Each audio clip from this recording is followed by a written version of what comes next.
hygiene standards that ensure the quality of produce while supporting environmental stewardship. Ladies and gentlemen, a robust financial framework is imperative for our farmers to access the necessary resources. GBHub Africa is uniquely positioned to facilitate connections to financial institutions, thus providing farmers with what they need to thrive. Additionally, the establishment of processing plants and related infrastructure in rural areas catalyzes economic growth while empowering communities.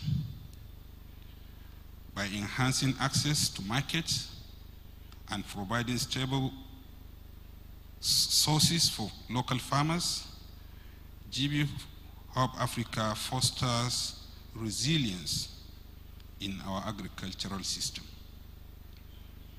As we move forward, let us recognize that the journey towards revitalizing our food system requires collaborative efforts among government bodies, private players, and civil society. Each stakeholder has a role to play in this transformative process. I urge all of you to join hands with initiatives like GBHub Africa to help chart a new course for Nigerian agriculture. In conclusion, the launch of GBHub Africa is a beacon of hope, a commitment to addressing the critical challenges facing our food system, while paving the way for sustainable growth in our tomato production and broader agricultural landscape. Let us seize this opportunity to transform Nigeria into a self-sufficient powerhouse of agricultural production, where secure food access and economic prosperity for all are not just ambition, but realities.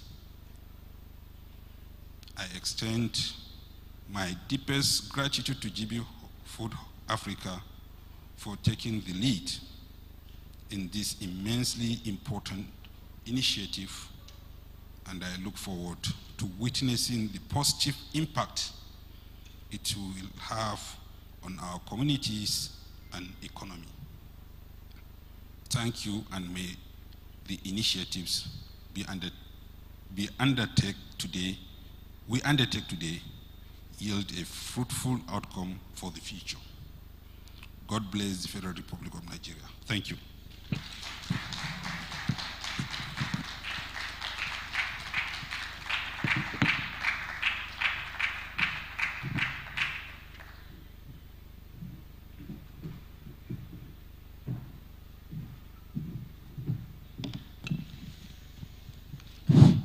Something struck me while he was speaking. He said we should make Africa work together with GBHub Africa to make Africa a self-sufficient powerhouse for agricultural practices. If you truly believe in that vision, please a round of applause for him. Thank you very much. That was a speech from His Excellency, the Honorable Minister of Agriculture and Food Security, Senator Abubakar Kyari, CON, ably represented by Engineer Ibrahim Alkali. Thank you so much, sir. And now we'll be moving into the panel discussion. But I would like to mention something. While he was speaking, he did say that there is a seed funding investment for GBHub Africa of $1 million. However, it's even more than that. It's actually $10 million. A round of applause for GB Foods, please. Thank you very much. We would move right into the panel discussion. Worthy of note is that 75% of Africa's agri-SMEs still lack access to finance. The panel discussion will explore the critical importance of investing in Africa's food systems, value chain to ensure food security, economic growth, and sustainable development. To steer this very critical discussion, I'd like to invite the moderator, Dr. Teddy Ngu, the Institutional Affairs Director, GB Foods Africa. A round of applause for him. Dr. Teddy is a seasoned executive with over 2 decades experience working across Africa, Europe, North America, and Asia. He is currently the Director of Corporate Affairs and Agribusiness Initiatives for Africa with GB Foods. A round of applause for him. Thank you very much, everybody. Sorry. Thank you very much for that warm welcome and introduction. I would like to quickly invite the team of panelists who are going to be assisting me on this process. May I start by inviting John Erimako to the floor, Blessing Akpan, Richard Ogundele, and Hadiza Yaro. Please join us.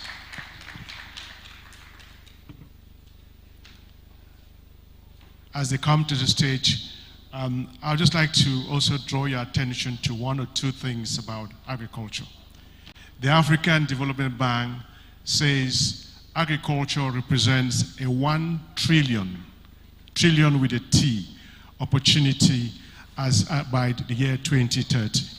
It is 2025. We've got 5 years to go. How are we going to capitalize on that?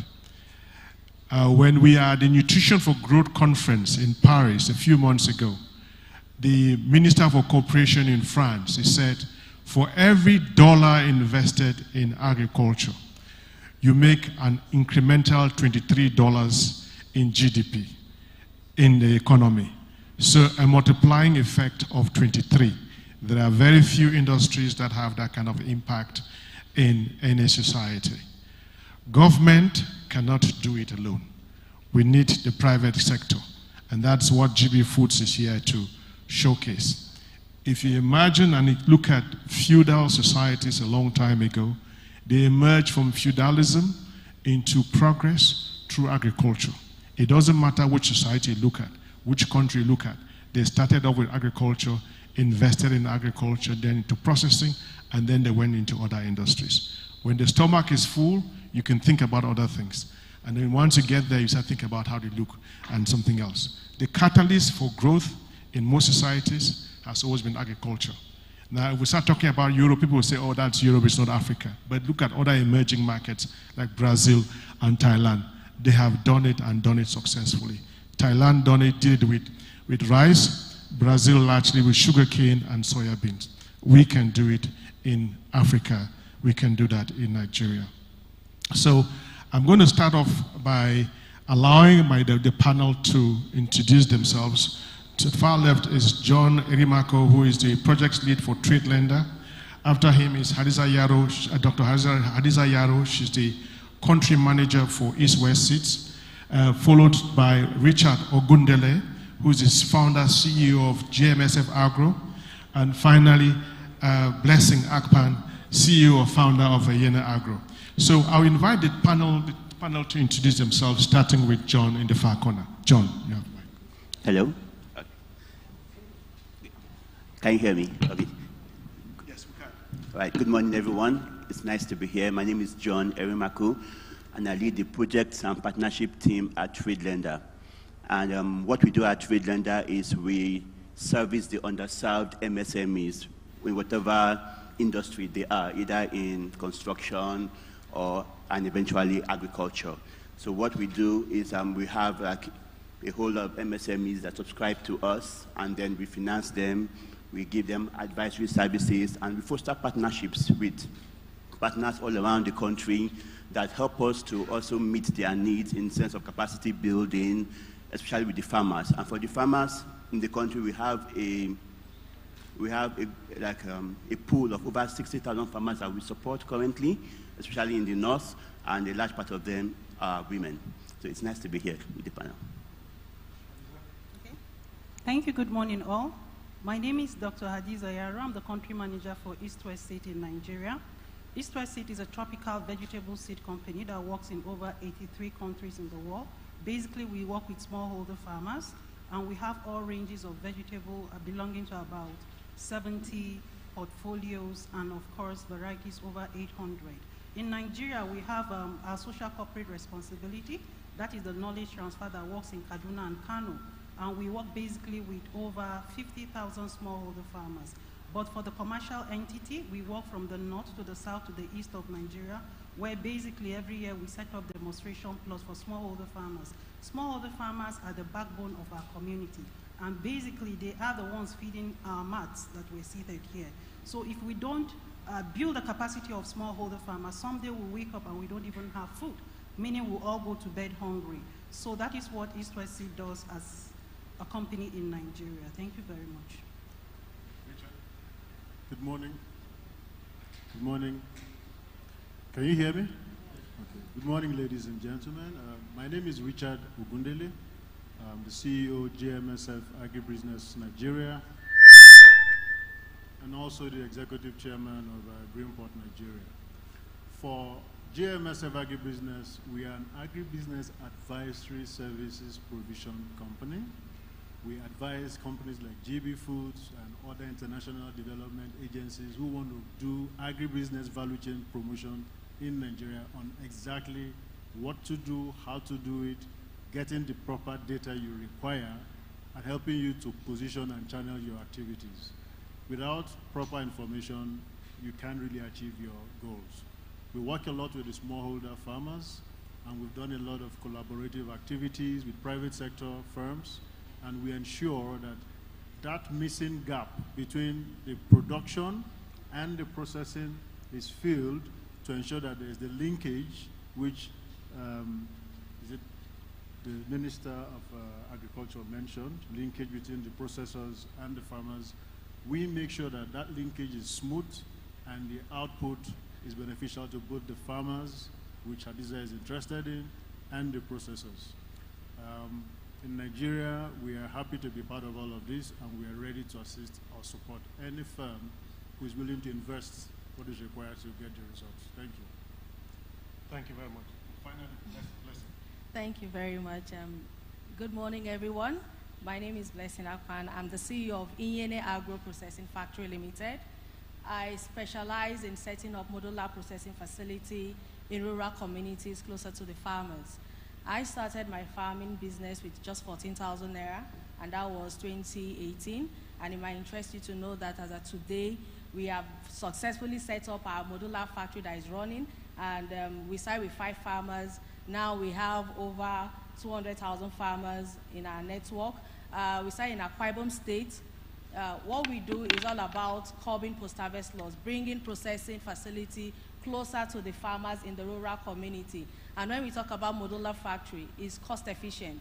You don't really need to break the bank. It's like 0.5% of what GB Foods use in setting up their factory. And having it across all 774 local governments will actually help more farmers have access to processing facility. We are in Akwa Ibom State, and now we are also registered in Nasarawa State. All we do is value addition, curbing post-harvest loss, and ensuring food security. Thank you. Thank you very much. Today, we're here to talk about investing in Africa's food systems value chain, making it work. And I think for the audience, when we talk about food systems, it is value chain plus. When we talk about agri-value chain, it's about production, processing, and distribution. When you add consumption, you add the consumer there, it becomes an entirely food system. So the challenge we talk about is making investments work. Blessing, you are the front end, you are the firing line. And you know the challenge. You said you started with 14,000 naira.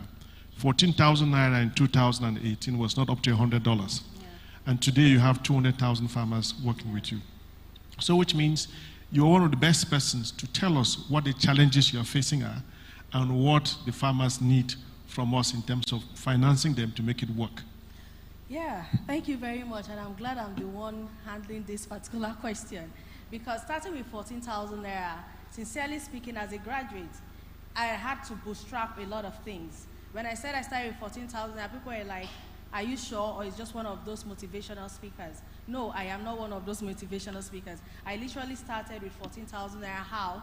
Because I left Lagos. I was born and bred in Lagos. I left Lagos and relocated to Akwa Ibom State. And I asked my grandmother, how do I start cassava business? Because I had an order from China that needed cassava chips. Well, and that was amounting to about $30 million every month. And as a young person, I'm like, what am I sitting down doing in Lagos when there's so much money in the agri sector? And that led me to go into my community. But when I got there, I asked, how do I access land? And my grandmother then said to me, Blessing, we have a communal land that is just 1,000 naira. I said, 1,000 naira for a plot for 1 year. He said, no, that's for 2 years. And that's how I gave her the 14,000 naira that was with me, because it was unbelievable. I said, okay, if it's 14,000, please, can you get me 14 plots? And when I started that started like a pilot farm for me, and getting to understand the mindset of the farmers in the community. Now, I must tell you that I went through a lot. In fact, cutlass literally halved my teeth while on the farm, and that shows that we are still using cutlass and hoe. So the farming system in the rural community is nothing compared to a commercial farm, because and that's what is making more younger people run away from agriculture. Because if cutlass could actually half my teeth on the farm, it's hazardous, and people don't, and it's tedious, and people don't want to go into such, especially young people, that will be sustainable. They'll be like, no, we don't want to do that hard work. But I stayed because I wanted to learn the ropes, because I was interested. I saw that there was money to be made, but starting from where you are to getting that money was an Herculean task. And I had to bootstrap, because one, I'm a graduate, and using I leverage on the educational system that I learned. I'm a business administration graduate, and then my father is a processor. My father formulates all this processing equipment, so I leveraged on that and got him to do a modular processing equipment for me in order for me to start processing. Because when I harvested my cassava, I was looking for where to process. There was no processing facility close to me in that rural community. And that actually deterred a lot of farmers from adding value to their crops, so they end up selling it raw to people, or some of them lose over 40% of their harvest. So starting there, I saw the issue, and I was bent on solving that problem. So every little effort I made, and money I made, I plowed it back into that business. That today we now have our first modular processing facility, and we've been able to, our facility is also FDA registered.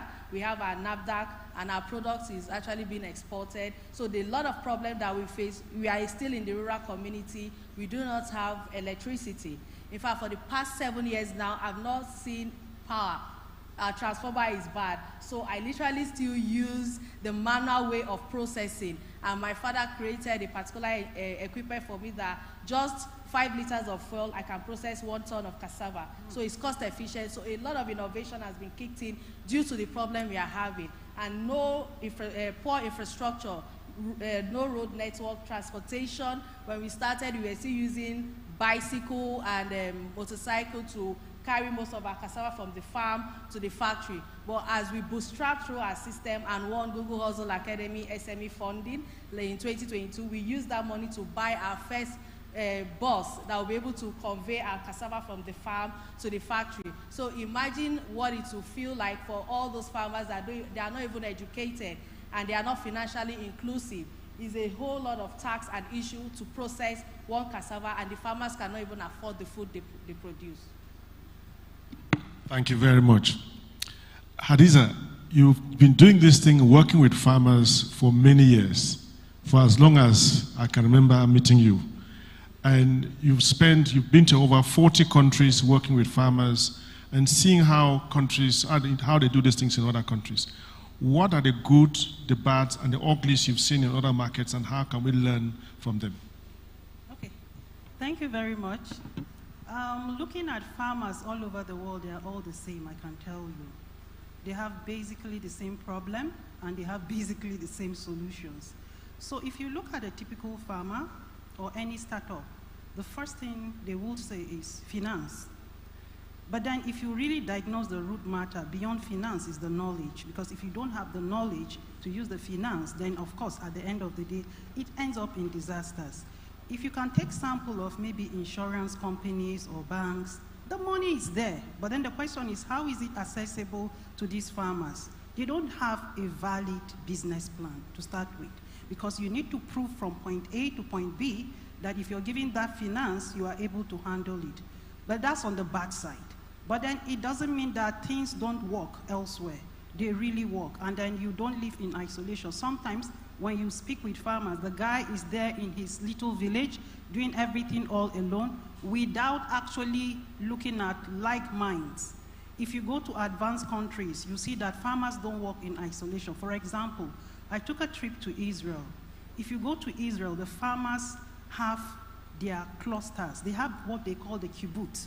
In the kibbutz, if they are making milk or they are breeding cows or they are into tomato processing, you see hundreds of them doing the same thing. But what do we have here in Nigeria? You see isolated farmers with the same problem, but until they come together to form a critical mass with the same problem and look into the solutions, they wouldn't be able to make headway. That aside, even when we talk about startup companies, for example, like GB Foods is a nice one, that they are doing a lot of backward integration. That's what we call the Dutch diamond, where, of course, diamond has foresight. So the Dutch diamond is a proven concept that has worked for the Netherlands. You need the government. Of course, you need policies. You need an enabling environment to strive. That is on one side. The second one has to do with the business themselves. The third one has to do with research institutions. There needs to be a link. A lot of researches are going on and then they are shelved. Nobody knows what is happening. There's a big disconnection between research and then the field. And then the last one has to do with the civil society. Until we have a system that works, we connect all the missing linkages or the weak linkages, we are unable to really deliver anything as a country. Talk again about projects. There are projects where you discover that the resources is there, but we need that knowledge in order to be able to put that resources into use. Aside that, we need to do a lot of value chain development. If we're talking of tomato, let us concentrate and hit the nail on the head and look at all the problems around the value chain, look at all the actors, link all the actors, and you discover if we're able to diagnose all the problems from production to processing to marketing to utilization until it gets to the last mile consumer, then we're able to sit back at home to say we have achieved success. Another thing that will not really help us is when you go out there, mechanization, Nigeria is far from it. Like she said, using of cutlasses. For crying out loud, how can we cultivate 100 hectares of tomato with hoe and cutlasses? Before you get to the 5th hectare, the 1st hectare is already having what? Weeds growing on. So there's need to do a lot of mechanization. Beyond mechanization, we need to digitize a lot of things, where within a snap of an eye, you're able to analyze a lot of things, profile solution, and of course, administer some of those things. There is also need for a multi-stakeholder meeting. We sit in meeting. This is a starting point, right? Diagnose what the problem is. And of course, you need to take action plans with timeline. And you need to follow up on some of these things. Otherwise, it will just be a roundtable meeting, a fantastic meeting. We click our glasses and it ends there. So that's what I can say for now. Thank you, Teddy. Thank you very much. Richard, you worked with a lot of agents, a lot of different people, companies, NGOs, governments, corporations. In fact, we worked with you when we were trying to do our Outgrower program together with GIZ in Kebbi State. So in terms of collaboration, what have you seen in the work you're doing, collaborating with all these agencies, and how there's an interplay between this collaboration and the challenge of funding and financing for some of the micro MSMEs in agriculture? Thank you. One of the motivations that pushed me to leave the employment space and come into entrepreneurship is the fact that I spent close to 20 years in the development sector. I was in GIZ, DFID, and something kept hitting me on a daily basis. Those in the development sector believe they have an idea of how they expect it to happen. But whenever they push out those ideas, the people they want to work with or work for they are confused. Those who want to use these outputs from the development work have an idea of what they think they should be getting, but don't know how to express what they need. And finally, in the open market out there, there is a disconnection between where we are and where we want to get to. So, in summary, I realized that there is a knowledge gap, which has to do with getting the right advice, technically, professionally, on what to do, how to do it, when to do it, where to do it, and who to work with. And that's why the backbone of GMSF activity is on structural professional advisory services, which ensures that for every dollar or dime you put into an investment, you get the right return on investment. The problem, I think, is the function of having the right accurate data upon which you will start and base your decisions. Prior to 2015, Nigeria didn't have a curated, organized tomato production data. We, on our DFID project, took our time. We organized that activity, and we came up with about 12 to 15 states data of where tomato is produced, when it is produced, what is the variety produced there, what is the volume, and everything around it. With that particular information, it enabled a couple of new companies to take the plunge into tomato production, processing, packaging, distribution, sales, and marketing, so that the consumer now has a better option to take from. One of those companies that took that advantage of having access to proper data is GB Foods, and that's why we're where we are today. Now, in terms of collaboration, if the core interest of each partner is not clearly identified, you'll be going around in circles. For the Minister of Agriculture, sir, you are representing the Federal Agri Ministry. The question I ask myself every day as an industry expert is, what is CBN doing with all the agri policies when Agri Ministry should be the one leading in this direction? But they have the money, so they seem to be diving and directing how or which policy should happen. It shouldn't be so. I believe that if the ministry will sit up and say, okay, hold your money, let's agree on what to do, how we do it, and who will do with it, then you can bring the money to support that. If we let those who ought not to be in front to take the lead, we will be where we are. But let's cut through the chase. Hadiza already broke down farmers being the same everywhere. We all know the problems, but we are not doing what we ought to do. Private sector is interested in making a change, but unfortunately, a lot of them don't have the technical capacity to make the right change. The ones that do don't have the finance to push it through. Now, the 1% that have the technical capacity and the finance, they are very few. So we're going to have to come up with a lot more support for the private sector that have the capacity but lack the finance. And we're going to need a lot more of the likes of Inyene Agro, GMSF, who fill in that agro support service provision space to create the right linkage between all the segments of the value chain and consumption. If we can link all of this together, then our Africa food system will begin to see some limelight. But in all of this, the biggest missing link is agro-logistics. We've done so much in production, we've talked a lot about processing, but moving something from point A to point B, my grandfather had that problem. My father had that problem. I'm still having the problem. And if we don't do anything, our children will have the same problem. So we need to put that into consideration, and then this change will start. Thank you very much. John, you're the money man here. You put money in agribusinesses. Some businesses come to you, give them money. Some come, you say, go away. Some you say, go and do something and come back. Which are the ones that you invested in? What was it about them? And the ones you said they should go away, what was it about them? Can you talk to us about that, please? Thank you very much. I liked Hadiza's submission when she said that farmers are often isolated. And I say a rural farmer, right, with his normal implements. He just has maybe a piece of land, and he goes to his normal businesses, as in farms in the day, gets his produce at the end of the harvest period, and the off-takers come to him and buy it off him and give him cash.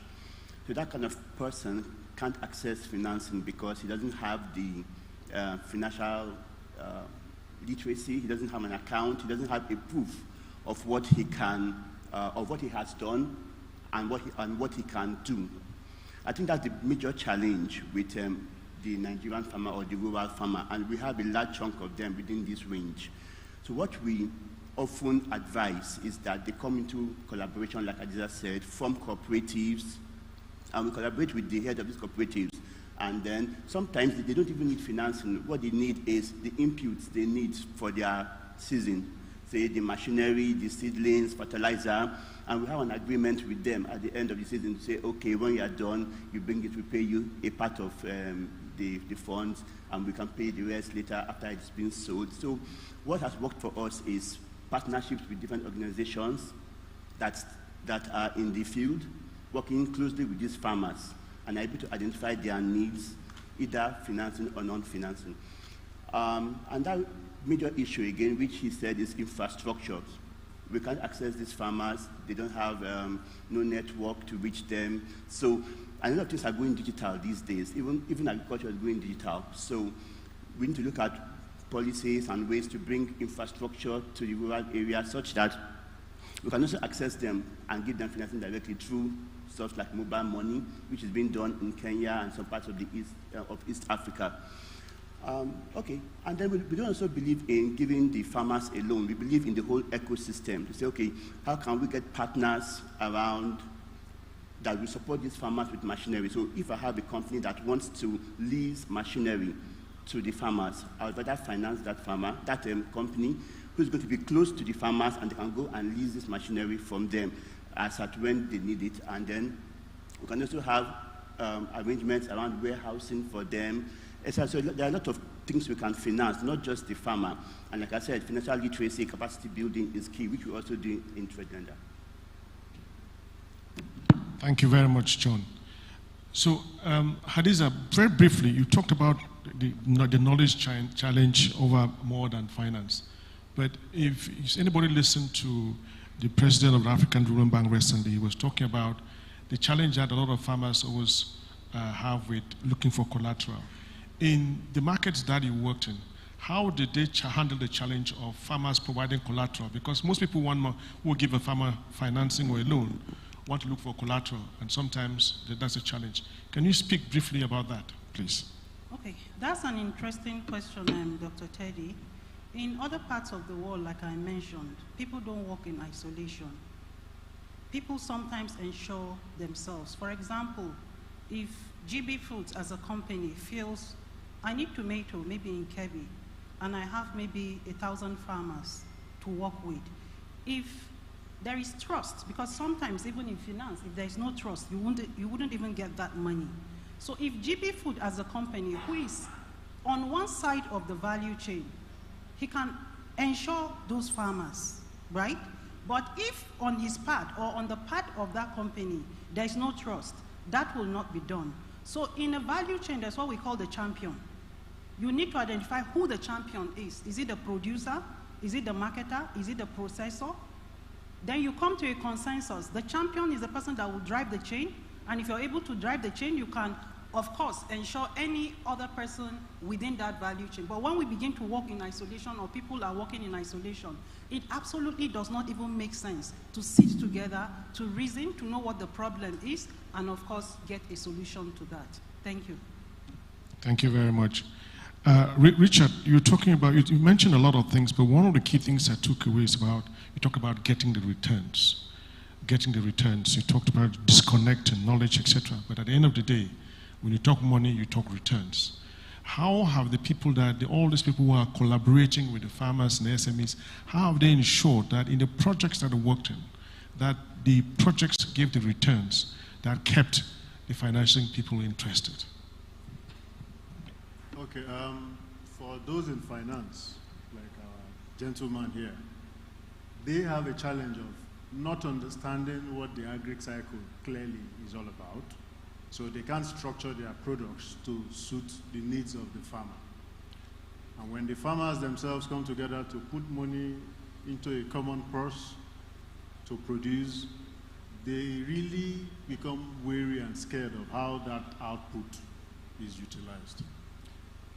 The very first thing here is trust, which Hadiza mentioned. You need to build trust across the entire value chain, not just in one side of it. The consumer needs to be sure that the product he or she's going to buy has gone through a safe process and there's no need for fear of disease contraction of any sort. But most importantly, everyone is trying to run away from the farm, the land, to go up to the downstream where processing everything is easy. If you don't fix that starting point, there won't be anything for you to process down there. So, showing the farmers, one, the proper way to do what they think they've been doing since their grandfathers gave birth to them, showing them the better way is the first thing. Showing them the difference between adopting that new knowledge and refusing to adopt it, and the bottom line effect. For example, I'll give you a true life story. When we were in our GFID project and trying to introduce the plastic crates, we went to Kano and Kaduna. We called them, had a chat with them, and they said they would not change baskets for any reason. Okay, that's fine, no problem. So we got 2 trucks, one filled with raffia baskets in their normal way, and got another truck filled with crates of tomatoes. We showed them how to calculate the cost of this, cost of that, and they joined the truck from Kaduna and Kano to Lagos. They were able to see the damage themselves. They calculated the losses on both sides, and by the time they got back, they said, Kaimana, no way, we're changing to this one, because they saw it themselves. Unfortunately, those downstream who want to make all the money, at the risk of sounding immodest, they want to conceal information by not allowing the real nitty-gritty of costs, profit, loss, benefit to show, so that the farmers will not be demanding for more. But if we choose to integrate and give a fair share to each segment of the value chain and peg them there, nobody will be asking for more than they should, and they'll be okay with what they are getting. That way, the returns on investment will be guaranteed. But where you conceal information here and you don't give what you should give here, the governance will be poor and you will have chaos. Trust will be lost. That's why outgrowers don't give you the results. Side selling will be inevitable. Thank you very much. John, when you talked about literacy, etc., you said, okay, I think if I was to restate what you said, it's about breaking the value chain and looking at financing opportunities there that helps the farmers to be more productive. Can you just give us one case study of what you have done in that space and how the success of it was, please? All right, so like I said, because these farmers don't have financial literacy, they don't have accounts, we can't really assess them. And so we leverage on partners that are already close to them. So they absorb the risk, so to say. They absorb the farmers, put them together, and then they tell us their needs, and they tell us what we need. So we are assessing these cooperatives or these partners, and we're giving the funds to the partners. And I'd like to also digress to say that funds is also not cheap with the rates in the country. And so hence we look forward to having partners like DFIs, right, who can also fund us, because most of the loans we give at Trade Lender are non-collateralized.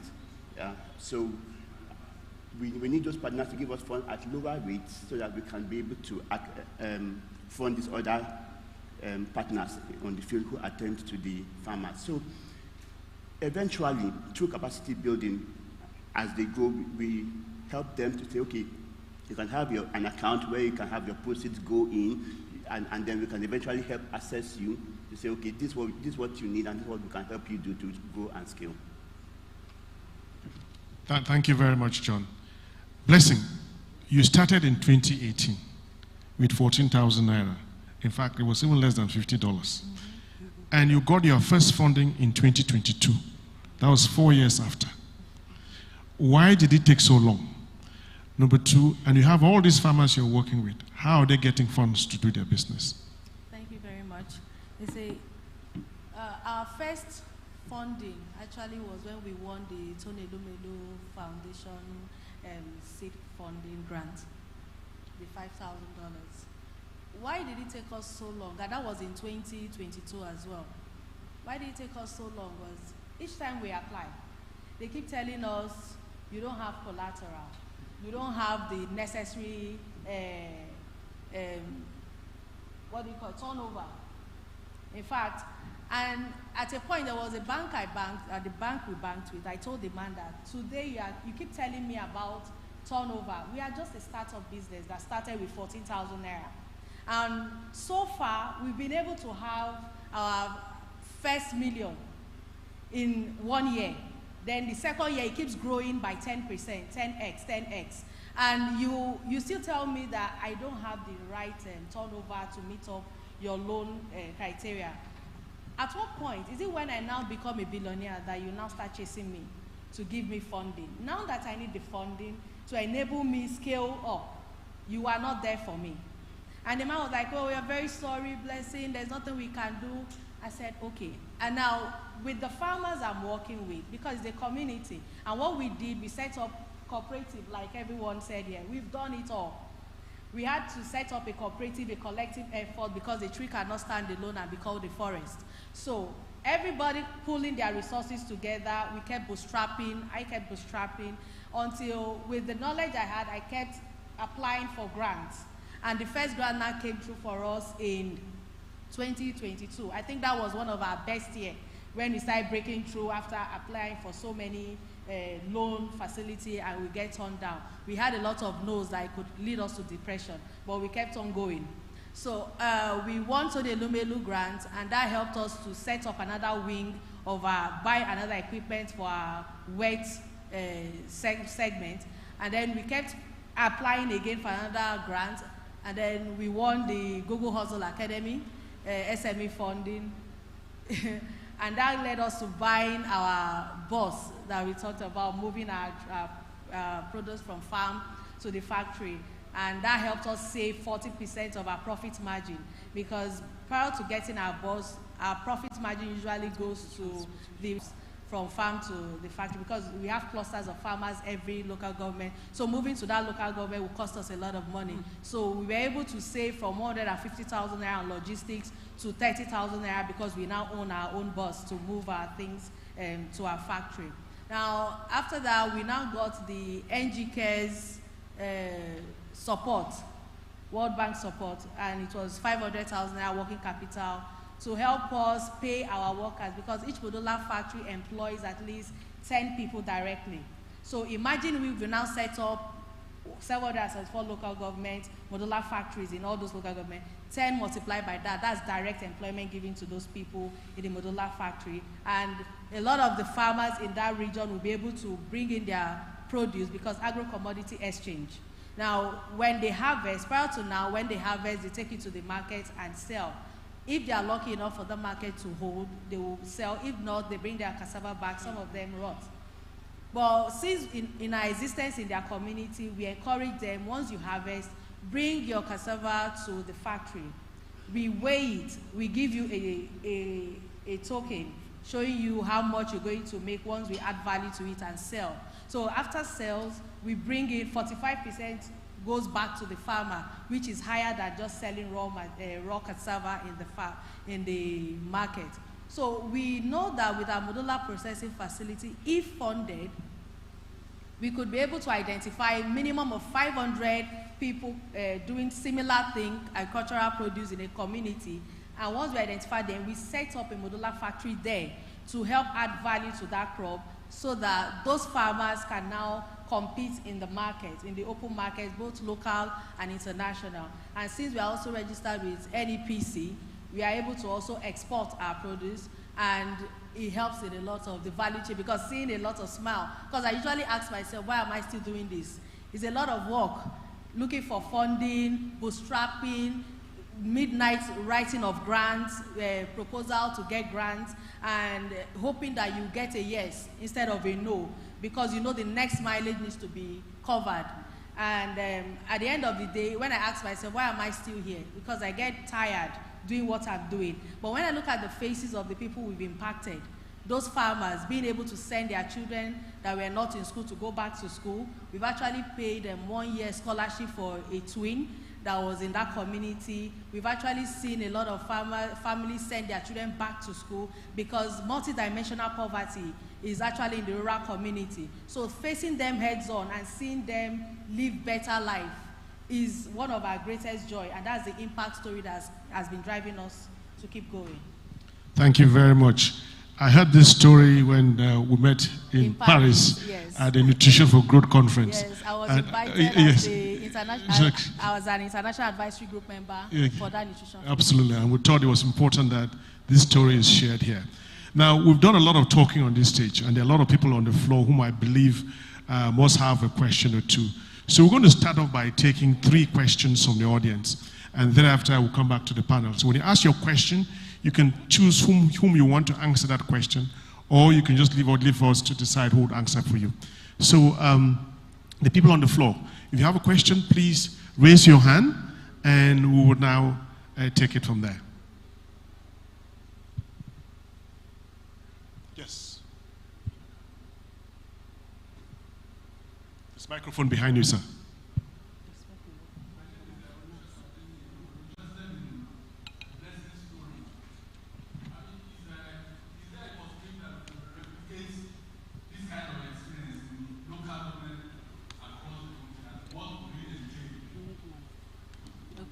Thank you. We'll take 3 questions. Second question.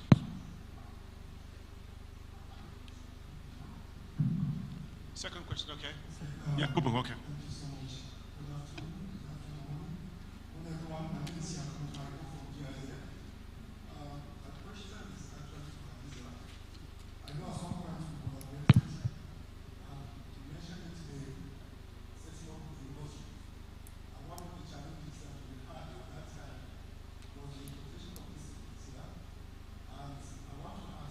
Hold the microphone near your mouth. It's not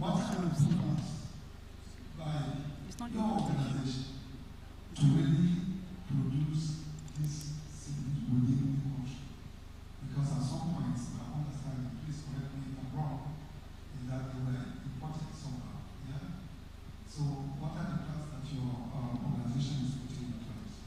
Then I want to, this is not a question, but to comment. And this is very critical. I want to comment GB Foods for the initiative that they have. A lot of things have been said about investment and access to finance and how difficult it is. The panelists have discussed this, but however, there is one aspect to this. One is the access to market is very critical, and that integrated approach is very fundamental. There is no bank or investor that will put money into your business if it does not see how that revenue will come back. And the only way to show that that money will come back is your revenue stream. And how do you generate the revenue stream without, when you produce, you have a structured access to market. Now, further to that, I was looking to hear discussion around post-harvest losses. Tomato is highly perishable goods. And one of the challenges which my brother touched on briefly about what they did with DFID, the challenge was the sustainability. After that project ended, where are the plastic crates? How do we produce it locally and make them available in a way that is accessible, in a way that is affordable? So, cold chain facility, that discussion didn't come, and this is tomato, which is very critical from the farm gate up to even Okay, thank you. One more question, and then we'll take it back to the audience. Any other question? If there's no other question, I'll take it back to the audience. Is anybody? Did I see a hand? Okay. So, so we'll start with you, Blessing. Can you quickly? There's a question from my gentleman on the floor asking, how do you think we can replicate this model across the country? And I think that is one of the things that you were trying to achieve. Can you share some light on that, please? Yeah, that's our main goal, to replicate, because we do know a tree cannot stand alone and be called a forest. It takes everyone's effort coming together. And since in Inyene Agro, we've already been able to identify how to set up modular factories in rural communities, then we can work together. And then we can come to your community, just like what I said. We created a model, a community that has at least 500 people doing similar thing. We come there, we assess what volume they have, and then we set up a modular factory close to them, so that at least even companies like GB Food can also partner with us to set up that modular factory in that community, because it could be their primary source of their primary production cost being processed. Like, for instance, there was a farmer that he has a mega factory, so he needed cassava, and cassava takes 48 hours for you to process it. So he told us that he had to travel all the way to get this cassava, but the road network, the poor infrastructure, there was a breakdown on his vehicle, about 10 tons of cassava. The vehicle stayed there for like 3 days to 1 week, and the whole cassava went bad by the time they brought it to his facility. So when he told me, I smiled and said, sir, if you had someone like Inyene Agro, you partnered with us, we would have gone to that community that you regularly have large volume of cassava. We set up modular factories there. We can convert that cassava once harvested within that 48 hours and process it into, if you're doing flour, we could process it into chips for you, which is a more stable form, and move it to your factory.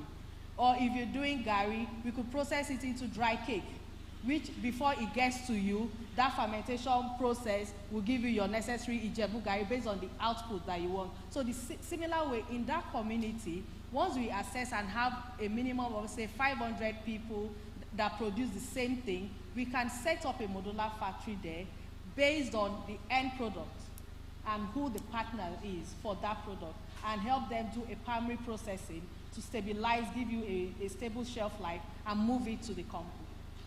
Thank you. So Hadiza, there's a question on local sourcing for you. And I think when I think about it from an economic standpoint, it's really about cost management for the farmer. So can you speak to the question that Yakubu asked, please? Okay. I think I need to maybe correct an impression. The problem then was not the seeds. The problem was the technical know-how, like I spoke earlier. Each time I remember Dr. Teddy in Kebbi, when we were setting those seedlings, how he was running around like an agronomist. Hadiza, we need to fix this, we need to fix this. He was virtually in the field, and what was the issue? We need to give hundreds and thousands of farmers seedlings, and we have a timeline. We're looking at the calendar that we don't want to enter into the hot season. And then we had a person that was to supply the seedlings with just one seeding machine. And then we had to do some local net houses.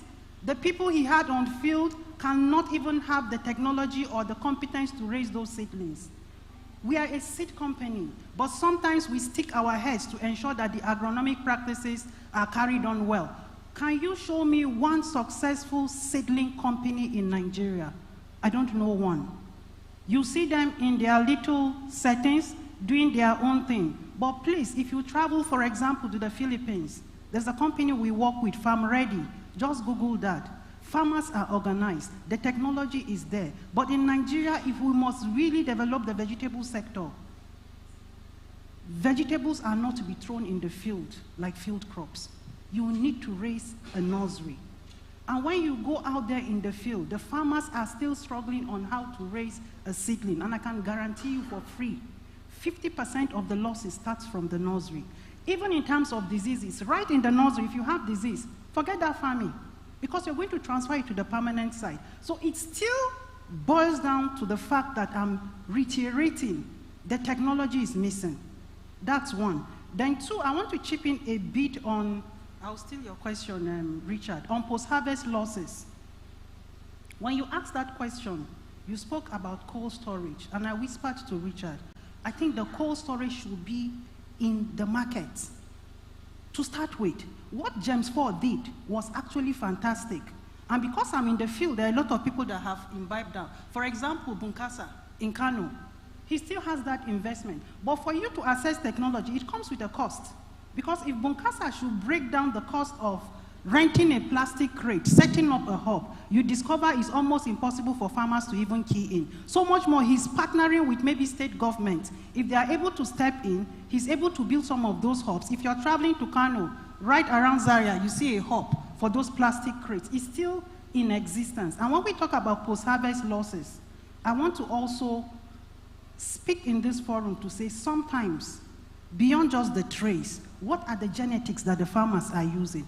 There are tomatoes variety that in 2 days is already melting, it's watery. There are tomato varieties that can stay 2 weeks to 1 month on the shelf. If you can put it in this crate, it will reach Lagos even after 1 week and is still in the right condition. Thank you very much. Thank you. So Richard, I know it was a question for you, but do you have anything to add on post-harvest losses? Because this really is, if you reduce losses, you increase farmer incomes and you also increase returns. For post-harvest losses, which Yakubu was referring to, which is the critical point to reduce the losses and increase the revenue, is just to know the simple processes required. And it's not rocket science. Just organizing it, showing it to these farmers at the production level, and ensuring that you have incentives that will keep them doing it because of the gains they want to make.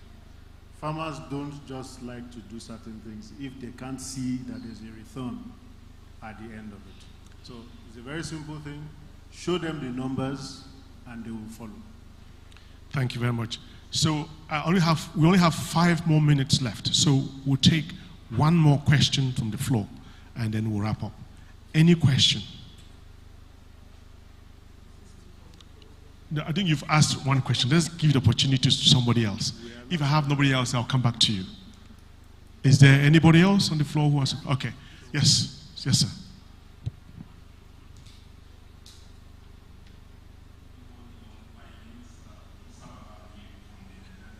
Hold it near your phone.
Then after, what will you be giving is a check. And for him to go to Kura to go and cash his money. Well, perhaps there are people from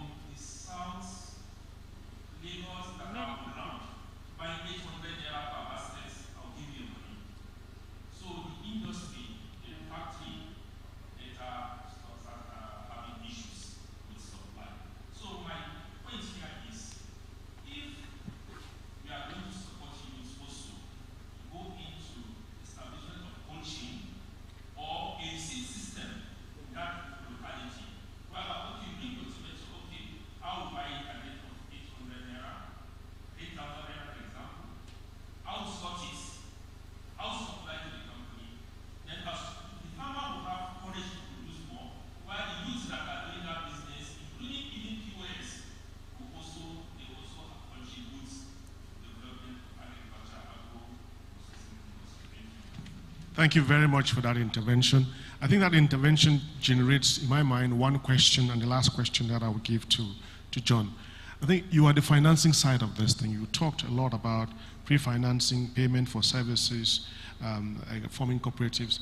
But there's this challenge of farmers not having accounts, challenge with banking services, etc., etc.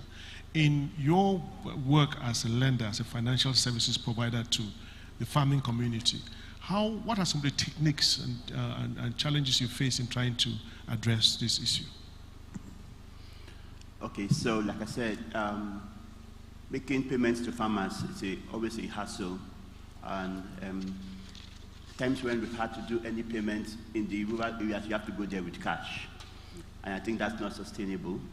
So it's largely one of infrastructure. Once infrastructure is available in an area, it's easier to open accounts for them, and then you can pay them directly. Else, most times, whoever is off-taking has to go to the field to pay via cash. Thank you very much. And that, okay, Richard, okay, I want to make one quick point on Dangote issue. Go ahead. Okay, just to respond to your Dangote experience. I was the one in charge of that activity during my GEMS 4 days. The major problem there was the unwillingness of the firm to invest in the logistics required to get those produce from the farm to the factories. We said all of this clearly to the processor. You can't bring farmers here, keep them a day or two, they will incur demurrage, they will have to pay transporter, and then when you tell them, oh, this product is not good enough, the 2 days they stayed there damaged the tomato, and you wouldn't pay for it. That's why the following year, the farmer said, if you want tomato from us, come to the farm. And they never went. And that's why that thing stayed. That's the difference they need to learn from a firm like GB Foods that understands entirely what the value chain looks like and how it operates, and puts in the right investment to ensure that you have a seamless operation. Learn from the best. They know how to do it. Sure. Thank you very much, John, Hadiza, Richard, and Blessing. Just to summarize some of the key takeaways, I might miss some, but for me, the key thing was that when people are investing in farmers, they're looking for returns. They need to make money. It is not a charity. But for us to invest in farmers and make these returns, it's important that we help farmers to also understand the economics of what they're doing, give them financial literacy. We need to have trust champions in the system. That helps to build trust. And I think from what you've heard, and I'm not trying to brag about it, GB Foods has shown a good example of what it takes to be a trust champion. We are one of them. We've heard from Blessed, Ayena Agro is a trust champion. And we see that if you have good trust champions who are doing the right thing, you can build an ecosystem that is working. It is difficult, as you said, to keep saying you cannot have one tree to build a forest. You need to work and collaborate. So there's a need to have cooperatives that work together. And these cooperatives that do these things, they need cheap money. Now, she's talked about grants. Grants are loans that are not repayable, if I may call it that. But what I take from that as well is that farmers need cheap loans, things that they can afford, because she said these loans that they hear from out there can give them high blood pressure. So as we work with them, helping them to work on processing and logistics, it will take us far. She talked about the savings they made. She said it was 40%, but my calculation showed that they saved 80% on logistics costs because of this kind of collaboration and the financial support they get. So we can support cooperatives, their cost structure will go down, their profits will go up, and they'll be able to make good returns to also pay back the financiers. As Vincent mentioned at the beginning in his speech, and what we heard from here, it's always important to start small. Focus on the money, but also focus on the impacts. If we fund and we support farmers well, the impact we expect will go far. That 5,000 that she got from that loan, that 5,000, if you multiply by 23, that's the impact that 5,000 has made in our communities, and I expect it to go so. And finally, it's important that those of us in the system operate with integrity. So if we're going to work with farmers who are not well-schooled in some of these things, we build their capacity, we educate them, and help them to understand these things. But as we also engage with them, we need to engage with some level of integrity, understanding that they have some challenges, and we don't create more challenges for them. With that, ladies and gentlemen, I thank you very much, and I thank you to the panel for a very useful and enlightening discussion. Thank you very much. Thank you, John, Hadiza, Richard, and Blessed. Thank you so much. Okay, I understand we've got to stand forward for a photo. Okay, thank you.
That was quite something.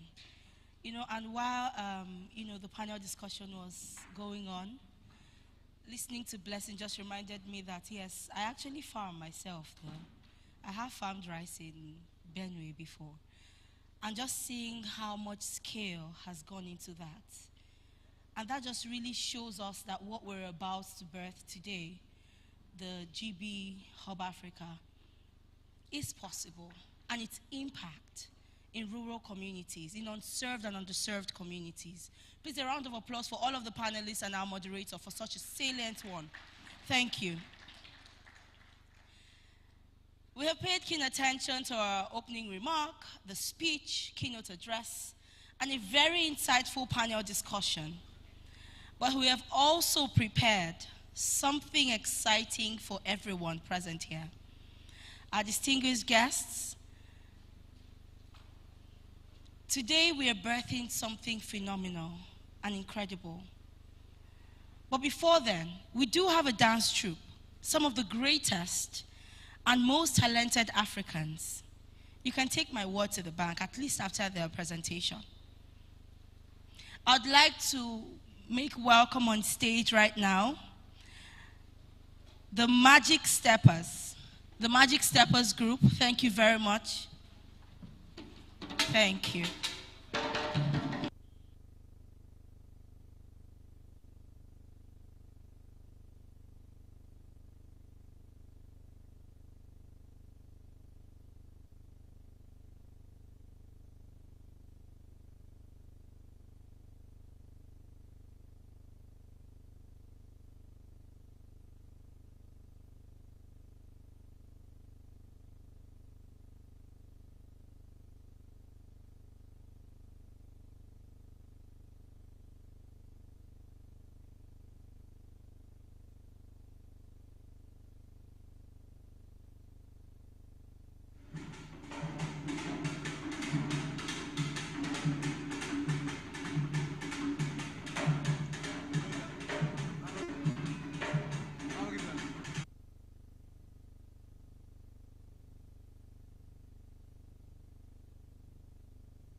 that, a resounding round of applause for that pulse-pounding performance. I told you, didn't I? Thank you very much. Thank you so much for that wonderful performance.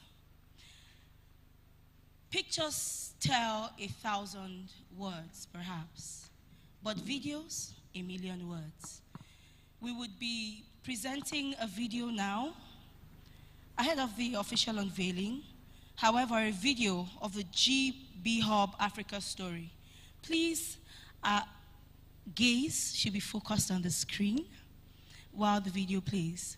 Technical crew, over to you. Africa, a continent blessed with vast arable lands, yet its food systems remain underdeveloped, underinvested, and overwhelmed by challenges such as low farm yields, limited access to modern farming technologies, and high dependence on nature. Significant amounts of food consumed in Africa is imported, with a projected value of $90 billion by 2030. A stark reality that weakens access to nutrition and increases vulnerability. This cannot continue. GBHub Africa was birthed to help address these challenges sustainably. We are an impact-focused organization investing in entrepreneurs who are addressing the structural challenges within Africa's food systems. We exist to tackle food insecurity in Africa under the belief that all people at all times should have physical, social, and economic access to sufficient, safe, and nutritious foods for an active and healthy life. Our vision is simple yet profound, investing in Africa's food systems to improve livelihoods. By executing our vision, we will be contributing to food security, improving nutrition, environmental sustainability, and economic development in Africa. We've already begun translating this vision into reality with 2 groundbreaking pilot projects, a tomato block farm in Kebbi State, Nigeria, and a PET package recycling initiative in Guinea-Conakry. Through these projects, we are addressing both food production and environmental sustainability. The road ahead is exciting, and together we can transform Africa's food systems, enhancing food security, nutrition, and job creation for youth and women. With support and seed funding of $10 million from the shareholders of GB Foods Africa, we are transforming Africa's food systems and ensuring a sustainable, prosperous future for the continent. Learn more about us at www.gbhub.africa.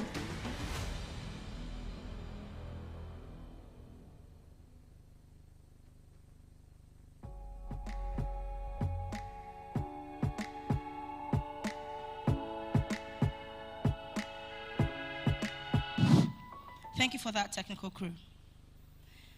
The day is fast spent, and the child is about to be birthed.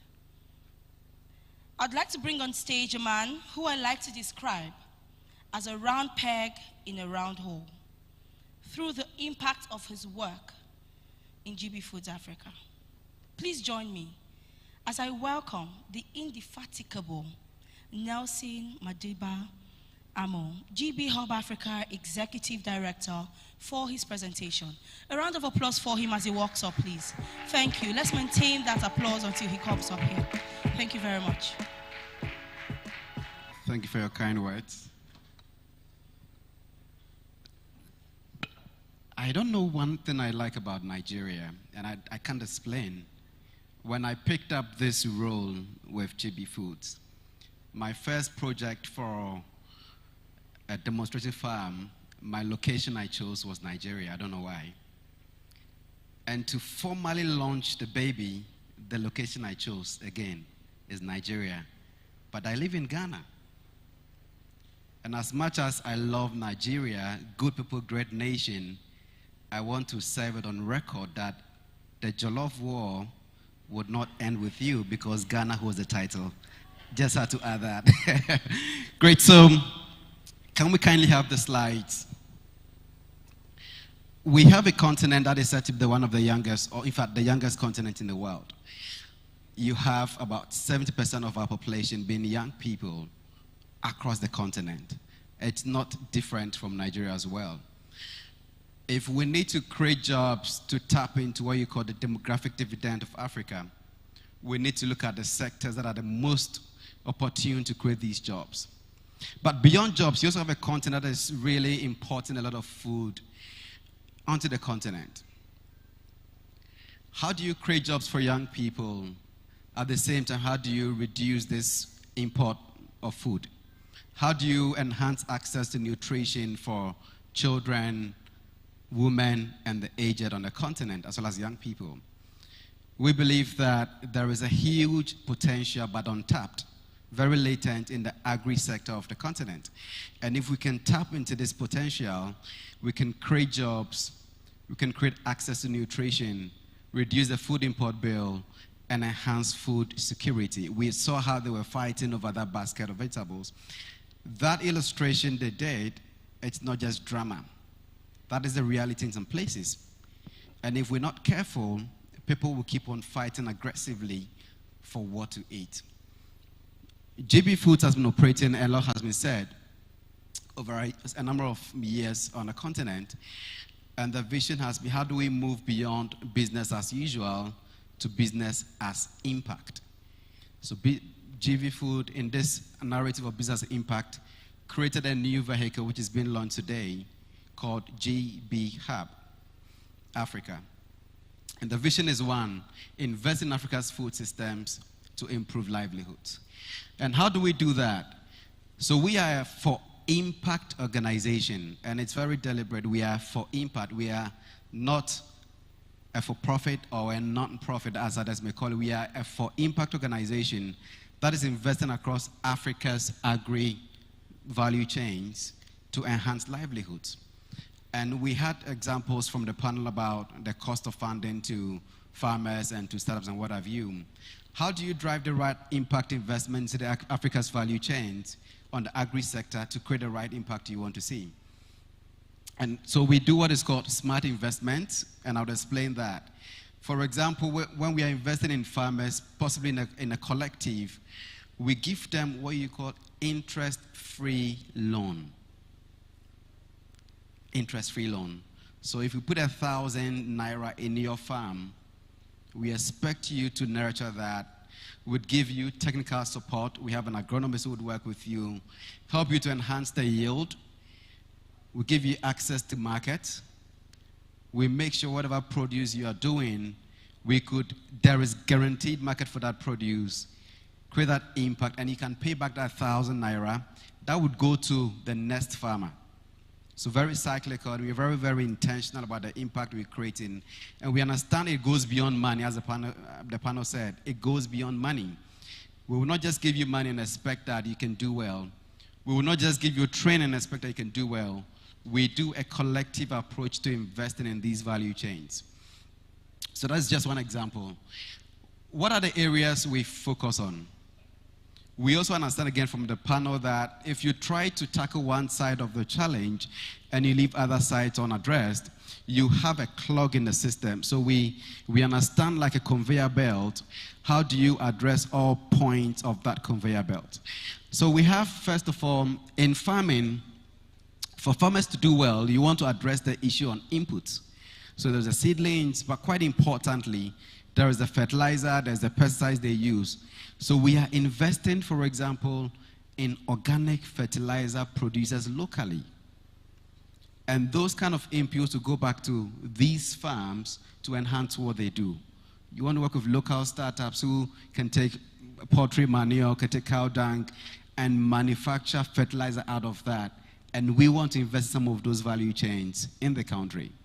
We've already done a similar one in Ghana, and we're looking to engage other startups in Nigeria to do something in that space. Then we look at the farming model. And our approach is block farm model because we want to get the farmers in one place. It's easier to manage, efficiencies, economies of scale, also for monitoring project management. To get a block farm, we secure lands with these farmers as a group, as a collective. And as we do that, we believe that you could actually have much efficiency in managing these farms. Beyond farming, we look at value addition. Again, post-harvest loss is a major challenge in Africa. Over 45% of our produce is lost on these farms. We want to invest in value addition such that when farmers harvest their produce, they know where to take it to. immediately GB Foods Africa is committed to buying most of these produce that the farmers would have. But beyond them, the other value chains where we want to make sure that other processors who are able to take it up. And then we can invest in them. So for example, if somebody is into poultry farming and want to do processed or dried powdered eggs, can we invest in that as a value creation opportunity? Once you're investing in that, you also can invest in the poultry farm, and that poultry farm, with this money, you can go back to the organic fertilizer producer. So that is the kind of chain we try to draw in our approach to investment. Then we look at sustainable packaging solutions. What are the kind of solutions that we can put out there for all kinds of produce on the market? And we're looking for startups who are in that kind of space, and we will provide investment in them. And then we have the logistics and access to markets. There is no point if a farmer has bumper harvest but can't move it to the market or can't move it to the factories or where they can actually get the money from. We want to make sure we invest along all these value chains. And again, our investment is always in local currency to make sure that FX risk is taken away of these startups. If we invest in any SME or a startup or a business in Nigeria, for example, it's a Naira denominated investment. And the sweet side is, whereas the banks may have, because of the cost of money they take, maybe quoting about 30% on interest, we would always give it to you at 5% as interest rate per annum on the Naira. Because our eye is on the impact you create in the value chain. The money could come back to us in Naira. We would have already lost the value because we changed from euro or dollar to give you that money. But our eye is to say, can we help you move to the next stage of your business? And for us, we say we give much more than money. When we invest in, we have what is called a value creation plan. That is asking, if you're making revenues of 100,000 per month now, how can we move you to 1 million a month through the kind of support we're giving you? So we work with you to move the needle of your business as we invest in these businesses. We are out as GBHub to make these work. We began with a demo farm in Kebbi State. That was the latter part of last year. So we worked with these farmers to teach them on modern ways of tomato farming. And with the knowledge that they've acquired, we anticipated that this year these farmers would actually be able to work with us to scale up this project. And before I go on, I would like to appreciate the team that worked with me very extensively on the ground on this project in Nigeria. So we have our KB team from at the back. So James and Tim, if you can kindly just show your hands. Let's clap for this team. So James, Ibrahim, Danjuma, they really supported in getting these farmers to where they are at this stage. As I wrap up, say we are out there to make an impact. We are out there to create solutions. We are out to create jobs. We are out to address nutrition challenges. We want to reduce how much food Nigeria has to import and other African countries, but we can't do it alone. Are you in? Can we work together to address these challenges and make sure food security is an issue that we don't have to be discussing in our meetings, and make sure we can feed Nigeria, feed Africa, and feed the world? Thank you very much. I am done.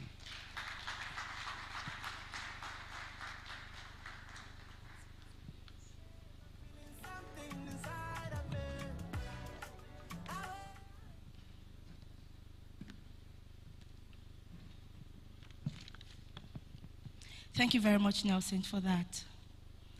And now, for the child has now been birthed, the people have gathered, the dancers have displayed a pulse-pounding performance, and the mother stands ready to present, well, father stands ready to present the offspring. The moment has come. It is time for us to unveil the GBHub Africa logo. And to join Nelson on the stage, please, I would like to kindly invite the Minister of Agriculture, GB Foods Africa CEO, GB Foods Nigeria CEO as well, the Honorable Minister of Youth, the Honorable Minister of Information, Mr. Shegun, the Consul of the Spanish Embassy, all panelists present, Alhaji Francis and Alhaji Bafa, for the unveiling. Please join us on stage. Thank you. We'll get some people to take the lectern, move the lectern a bit as well.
Stage.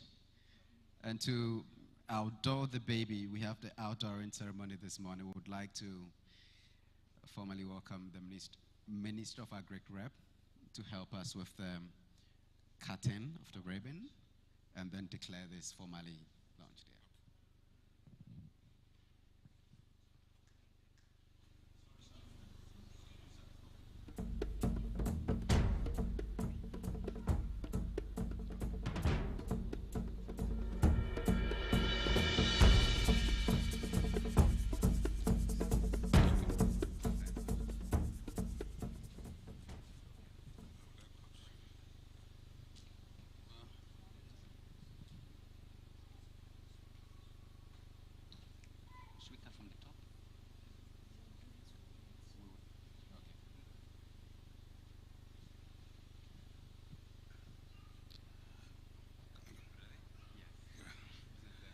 In the name of God Almighty, I am declaring this event open, or launching this logo for humanity.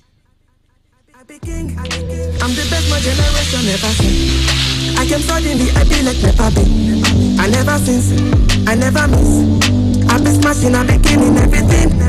From the Keja to what you will never be. To the many places that I've never been. Remember this, I'm a king. I'm a legend in the making, I'm a champion. So finally, GBHub Africa is fully birthed. I'm a king.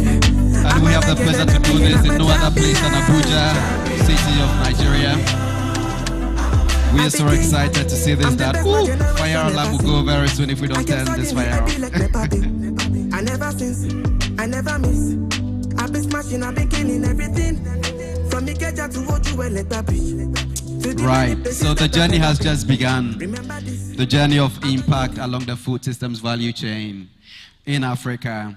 With Nigeria being a key pillar of what we do, we have begun this journey here. And we're looking forward to exciting times together as we work for all of you. So GBHub formally is going to be knocking on your doorsteps. We believe that together we can make this vision a reality. And again, if we're not finding you, please do find us. Let's work together to make Africa food systems work. Thank you so much, everyone. Thank you, Honorable. I think we could take a picture now. We sit down. I'm the best my generation ever seen. I came suddenly, I be like never been. I never since, I never miss. I've been smashing, I've been killing everything. From the Keja to what you will never be. To the many places that I've never been. Remember this, I'm a king. I'm a legend in the making, I'm a champion.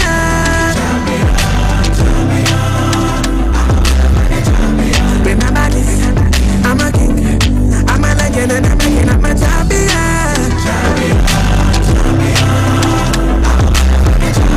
Remember this, I'm a king. I'm a legend in the making, I'm a king. So good, hey. I be been planning my design, I've been grinding for my niece. What I would to give my nephew, put them diamonds on my knees. Shining so dope that I purchased 88. I'll do it till the sun goes down, and all through the night time. Oh yeah, I'll tell you what you wanna hear. Keep my sunglasses on while I shed a tear. It's never the right time. I put my armor on so you are strong. Yeah. Just unlocked access to nutrition. Further access to nutrition for our people in Africa. I'm a Persia with no brakes. I'm invincible. Yeah, I win every single game. I'm so powerful. I don't need batteries today. I'm so confident. Yeah, I'm unstoppable today. Unstoppable today. Unstoppable today. Unstoppable today. I'm unstoppable today. Break down. Only alone I will cry out now. You'll never see what's hiding now. Hiding out deep down. Yeah. I know I've heard that to let your feelings show is the only way to make friendships grow, but I'm too afraid now. I put my armor on so you how strong I am. I put my armor on, I'll show you that I am. I'm unstoppable. I'm a Persia with no brakes. I'm invincible. Yeah, I win every single game. I'm so powerful. I don't need batteries to play. I'm so confident. Yeah, I'm unstoppable today. Unstoppable today. Unstoppable today. Unstoppable today. I'm unstoppable today. Unstoppable today. Unstoppable today. Unstoppable today. I'm unstoppable today. I put my armor on, show you how strong I am. I put my armor on, I'll show you that I am. I'm unstoppable. I'm a Persia with no brakes. I'm invincible. Yeah, I win every single game. I'm so powerful. I don't need batteries to play. I'm so confident. Yeah, I'm unstoppable today. Unstoppable today. Unstoppable today. Thank you very much. As we wind down, we have two Goodwill messages. The first, Dr. Obinna Ebirim, representative of the Honorable Minister of Youth, Honorable Ayodele Olawande. Thank you very much.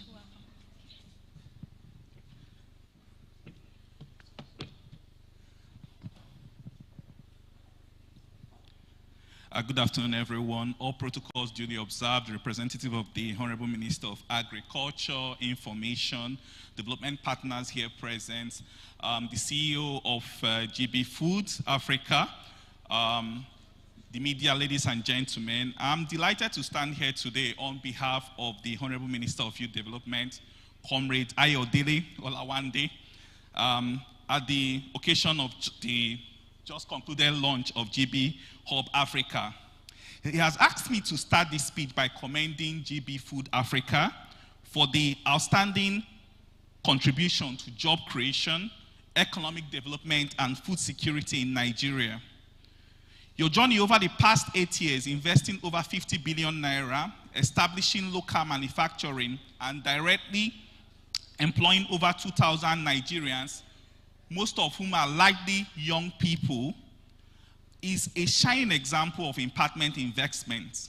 And he's asked me to thank you because the majority of things that have been done today are likely for young people. Young people contribute over 60% of the Nigerian population. So he has asked me to say that you are all likely working for us, and for that we are immensely grateful. Your commitment to Nigeria, treating it as a home and not just as a market, as stated in your letter to the minister, deserves high praise. We call on all investors to continue to treat Nigeria and Nigerian workers, especially young people, with this dignity and respect that GBHub Africa has done.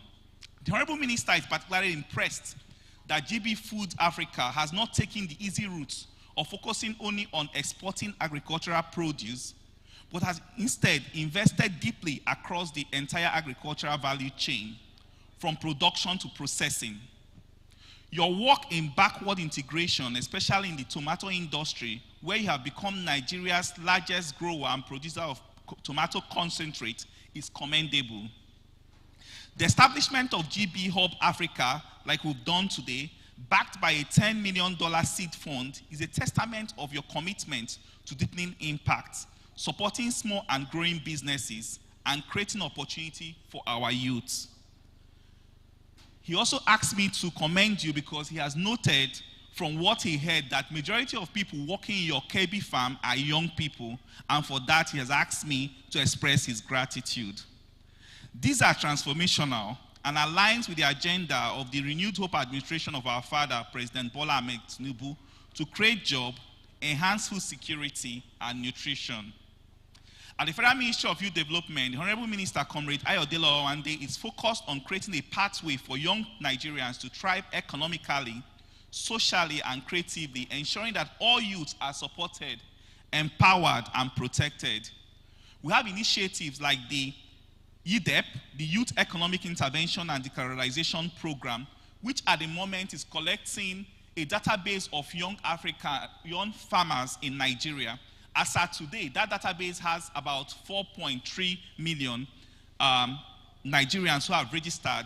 And the Honorable Minister has asked me to inform you that if you need such data, he's happy to collaborate with you and ensure that that data is available of young farmers. We also have the co-entrepreneur initiative, the Nigerian Youth Academy, One Youth, Two Skills. And he thinks that some of the skills that and capacities you build could be one of those skills that will be taught under NIA. These are platforms through which we empower young people with skills, funding, mentorship, and market access at the Federal Ministry of Youth Development. My principal, the Honorable Minister, believes that there is a great synergy between what the GBHub Africa is doing and our intervention at the Federal Ministry of Youth Development. Therefore, in response to the question asked by the Executive Director, the Federal Ministry of Youth Development looks forward to exploring closer partnership with you, particularly to expand opportunities for youth in agribusiness, agro-processing, and other critical sectors of the food value chain. I am pleased to convey that the Honorable Minister has personally invited the CEO of GBHub Africa to visit his office at his earliest convenience. He's eager to discuss in greater details how we can build a structured, impactful collaboration for the benefit of Nigerian youth and our broader national development goals. In closing, he has asked me to congratulate you once more on this inspiring initiative. He believes that together, as also mentioned in the presentation, we can and must continue to build a stronger, more food secure and prosperous Nigeria. Thank you, and God bless you all. Thank you very much, Dr. Obinna, for that warm goodwill message. And for the final goodwill message of today, I'd like to warmly welcome the Honorable Minister of Information, ably represented by the Director General of the National Broadcasting Corporation, Charles Ebuebo. Please a round of applause for him as he walks up. Thank you very much.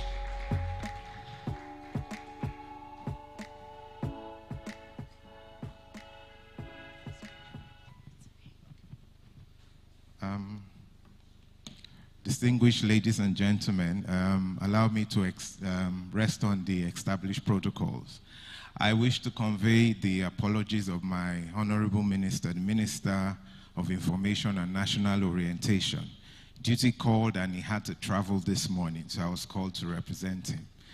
I've also been told that due to the constraints of time, I would not be able to read the speech, but if you permit me, I would just give a few highlights, to reiterate some of the things that have been said here.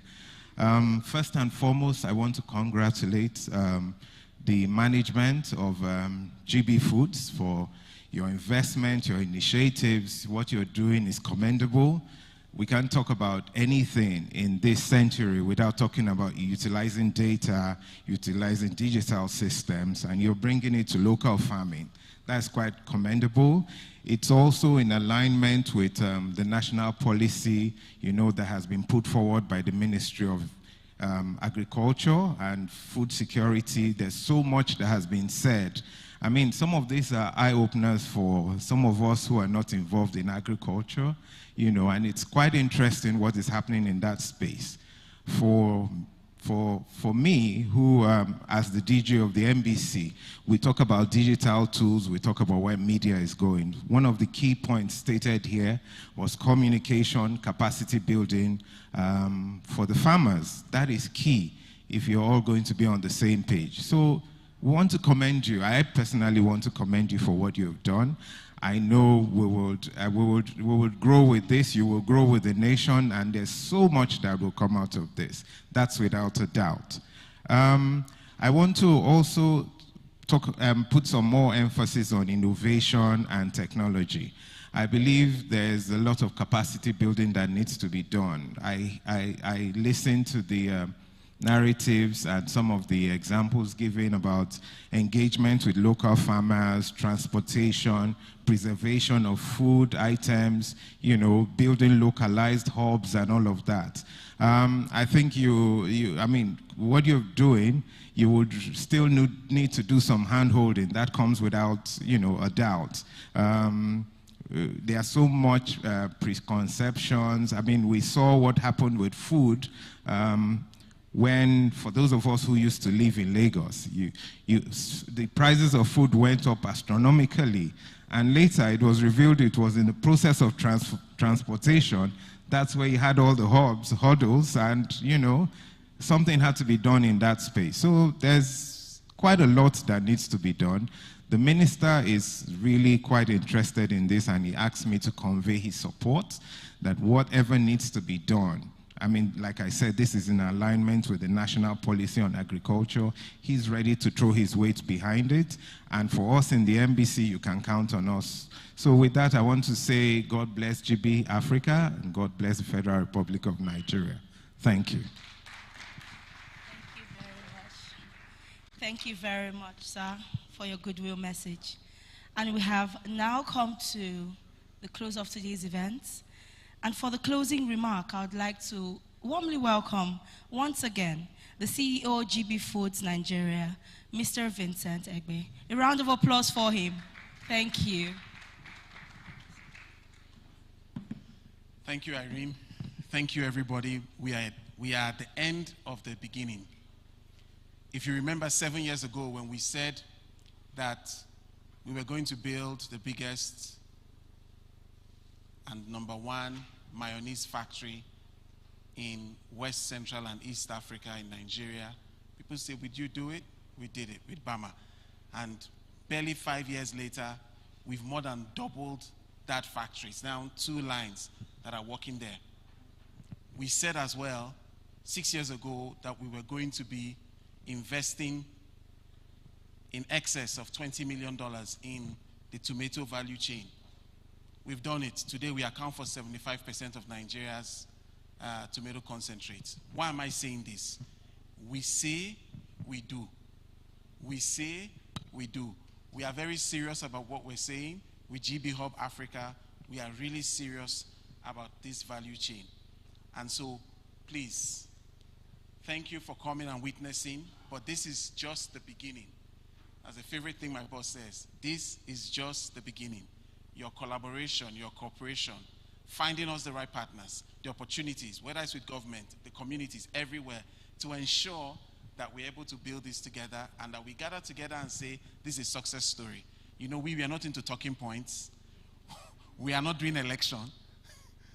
What we say is important to us because we know that the more we produce local, the more affordable, the more nutritious, and the more we create prosperity. But this is not where it ends. There's going to be lunch in the next room.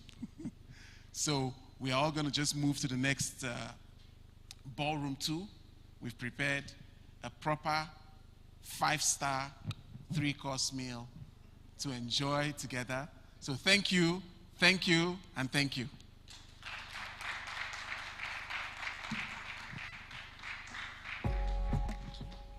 Thank you so much, Mr. Vincent. And this is the end of today's, well, the beginning, as he said, as we have just launched our GBHub Africa.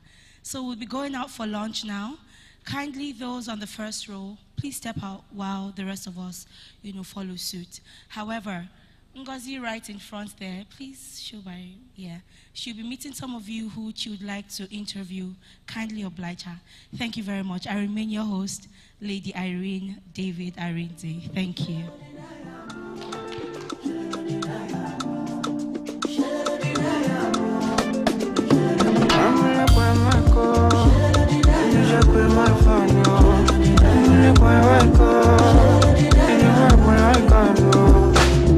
I know feel like you, I know that we go. Want to fly you to Puerto Rico. Oh my love. I gotta run you, let me remind you.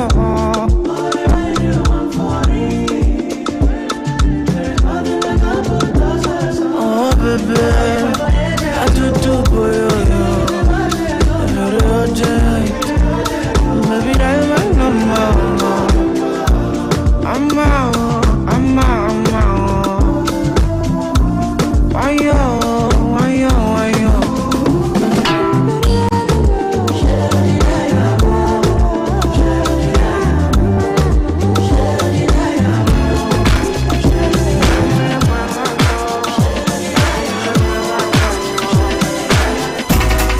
I gotta get the best of you.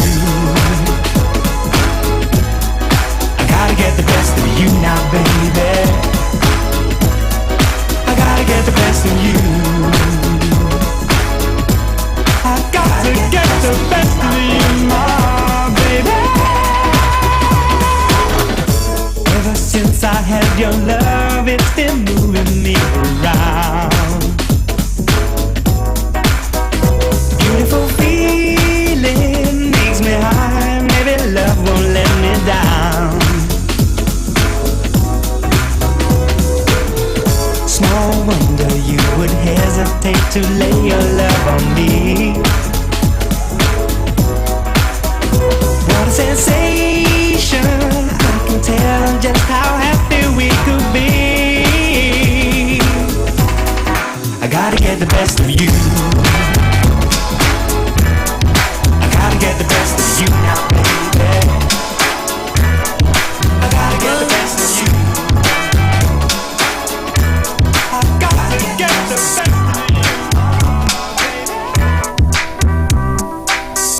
Don't be sad, understand.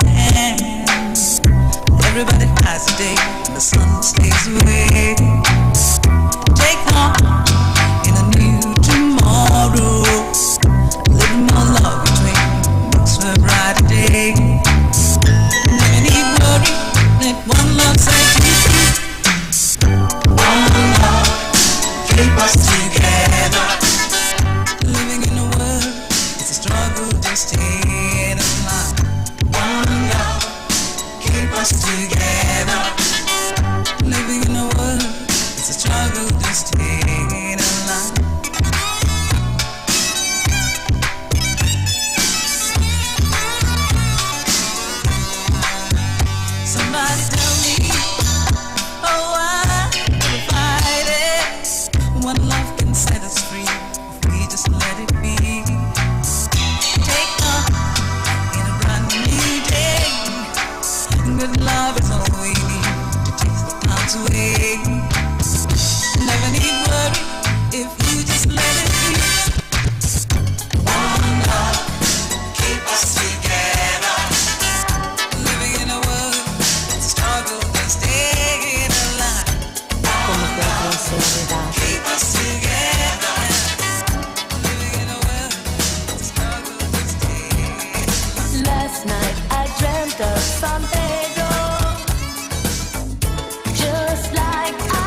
Wemazamin, wopum komboti. Wemazamin, wopum komboti. Wemazamin, wopum komboti. Wemazamin, wopum komboti.